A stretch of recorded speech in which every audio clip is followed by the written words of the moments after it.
And then the second step, we're going to pre-process the data by aggregate by the calendar month, because later on, as we mentioned, we're going to apply the time series forecast on the waste volume, greenhouse gas emission, and the cost for the next 12 months. So therefore, we need to aggregate the data. And then the code here is we're going to add two more columns. So one is the calendar month to extract the calendar month from the timestamp here. And then we also get the last date of the month, the calendar month, to the data frame here.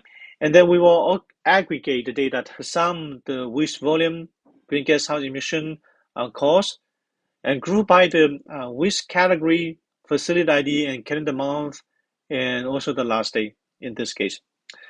And then in addition, we also add one more column to indicate whether the result is an actual result or it's a forecast result for the result set later on. Let's give a go.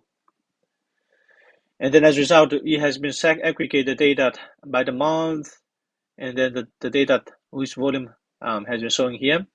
And then we are seeing now we only having the actual data in this case.